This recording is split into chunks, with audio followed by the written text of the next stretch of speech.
Hello दोस्तों, जैसा कि फ्यूचर पॉइंट आप लोग जानते हैं, इसकी पहली क्लास रीजनिंग की हो रही है, कोडिंग डिकोडिंग।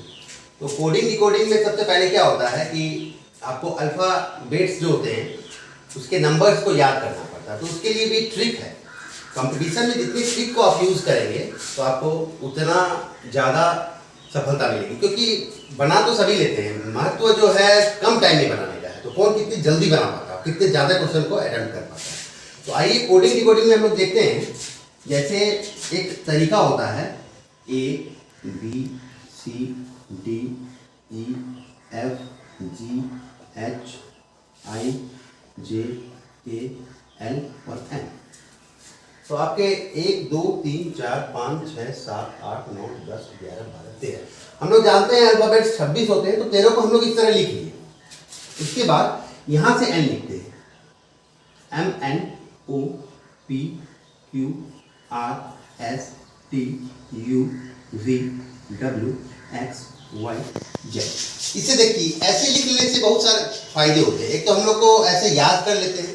अगर याद नहीं होता तो सबसे पहले हम लोग एग्जामिनेशन जब स्टार्ट होता है तो रफ पेपर में A to M फिर N से Z तक लिख लेते हैं। उससे होता क्या है कि कभी कभी A का अपोजिट क्या है, डायरेक्ट क्वेश्चन पूछ देगा A के अपोजिट क्या है। तो A के अपोजिट होता है Z और Z के अपोजिट होता है A। इसी प्रकार B Y Y B अब बन गया एक तरीका। उसके बाद जब हम लोग नंबरिंग करते हैं तो A अल्फाबेट में पहले स्थान पे आता है।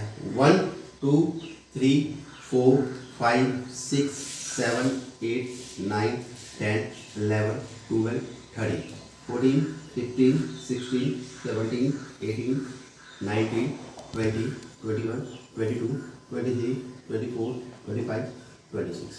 अब देखिए, इससे कि बहुत सारे क्वेश्चन पूछे जा सकते हैं। जैसे डायरेक्ट क्वेश्चन पूछेगा A का अपोजिट क्या है और Z का अपोजिट क्या है। तो इस तरह से लिख लेने से आपको याद हो जाता है।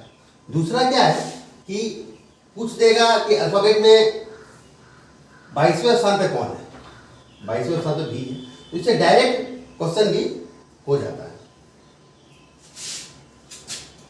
अब इसको एक तरह से याद कर लिया जाता है। जैसे A का स्थान अल्फाबेटिकल में कौन सा है, B का कौन सा है, C का कौन सा है। तो A का पहला स्थान है, B का दूसरा है, C का तीसरा है, D का चौथा है।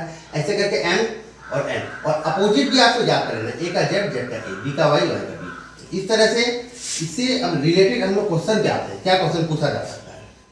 जैसे सबसे बेसिक क्वेश्चन पूछा जा सकता है A B C D अनुपात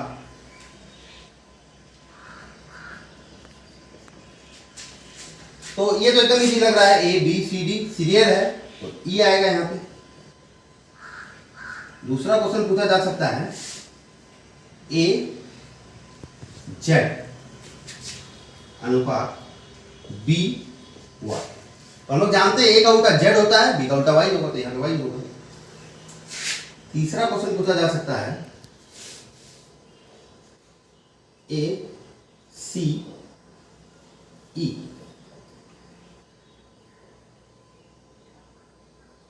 तो F H Y। तो हम लोग देख रहे हैं A C E, A के बाद B एक छूट गया, फिर C के बाद D एक अल्फाबेट छूट रहा है। तो F के बाद G छूट गया, H आया, I छूट गया, J आएगा जी। ये सिंपल एकदम बेसिक है। इस तरह के सवाल पूछे नहीं जाते हैं, लेकिन फिर भी कभी कभी एग्जाम में डायरेक्ट क्वेश्चन भी पूछ दिया जाता है। रोवर लिखा हुआ, रोवर को हम लोग उर्दू लिखे, उर्दू क्या होगा? तो हम लोग देखते हैं R का U कोड किया हुआ है। तो R यहाँ पे 18वें नंबर पे है और U 21वें नंबर पे है। तो इसके बीच कितनी संख्या है? 2 संख्या है। तो उसी तरह हम लोग पहले लेटर को लेंगे U, तो U और यहाँ है X, इसके बीच 2 संख्या है, तो यहाँ पे तो X होगा ही। अब आते हैं हम लोग यहाँ पे O R, O यहाँ है, R यहाँ है, इसके बीच 2 लेटर है।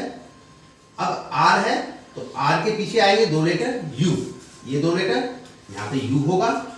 अब आ जाते हैं हम लोग A और D, A D, इसके बीच में 2 लेटर है और +2 ये आगे की ओर जा रहा है, वो सब पीछे की ओर जा रहा था।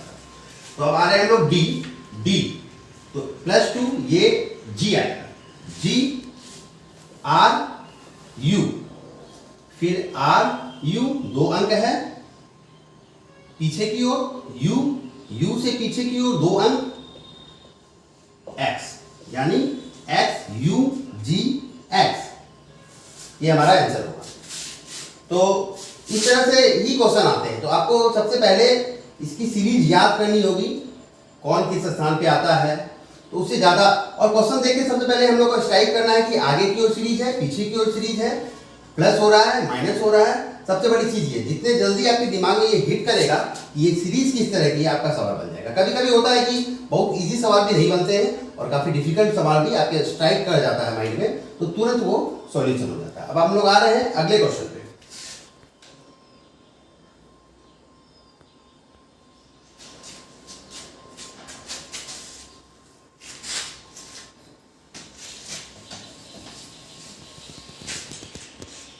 क्वेश्चन है लिम्का, LIMCA, लिम्का।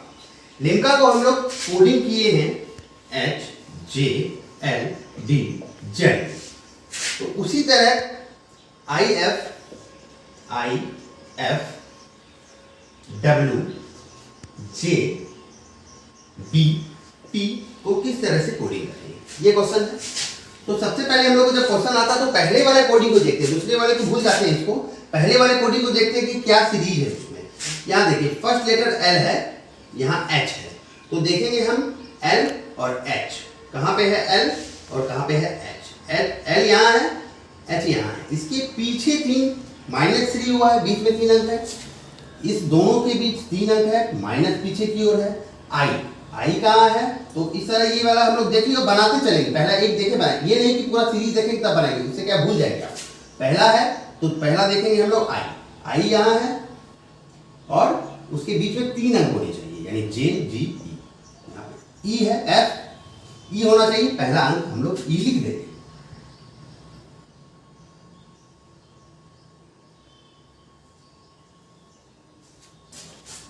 तो पहले लेटर को हम लोग कर चुके हैं। अब देखिए I है J के जस्ट बाद है, तो ये तो एकदम इजी है, F के जस्ट बाद J होगा, जी कर लीजिए। तीसरे पे है ML, ये देखिए ML एक जस्ट पीछे है, तो W के एक जस्ट पीछे X। उसके बाद आते हैं हम लोग CD, एक बाद एक पीछे, एक बाद एक पीछे हो रहा है अभी तक। C के बाद D है, तो हमारा है J के बाद K आ जाएगा, K। अब हम लोग आ रहे हैं A के बाद क्या है Z। A के देखिएगा जस्ट पीछे Z आता है, A के जब पीछे की ओर जाएंगे तो Z आता है। तो B के पीछे A, फिर एक जस्ट आगे होगा P के बाद क्या होगा O, यही हमारा आंसर होगा।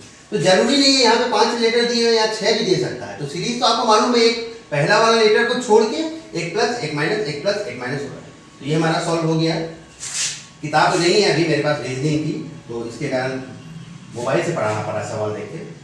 अब नेक्स्ट क्लास में मैं किताब लेके आऊँगा, उससे क्वेश्चन देखूंगा और आंसर करूँगा। तो 5वां क्वेश्चन हम लोग का आज का और लास्ट क्वेश्चन होने जा रहा है। क्लास की ड्यूरेशन भी टाइम टू टाइम बढ़ेगी, अभी कुछ समय की अनुपलब्धता के कारण छोटी क्लास हो रही है। 5वां क्वेश्चन हम लोग देखेंगे।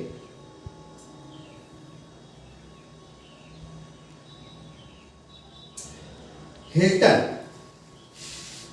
HILTON, हिल्टन को लिखा गया है IHTLN।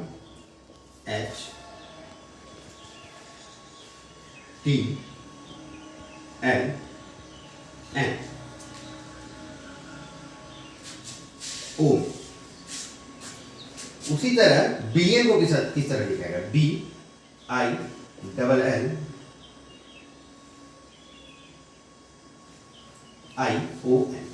बिलियन को इस तरह से लिखा जाएगा। तो देखिए यहाँ पे ये क्वेश्चन बहुत ही इजी क्वेश्चन है। HI, तो इस लेटर को ही इधर कर दिया गया है, इसको इधर कर दिया, दो लेटर, I इधर आ गया, H इधर चला गया।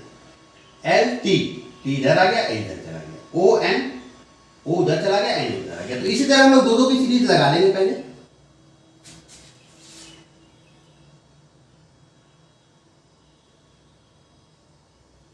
तो इसमें 7 है, IB, एल एल में कोई डिफरेंस नहीं होगा, ओ आई और एन, ये हमारा आंसर हो जाएगा।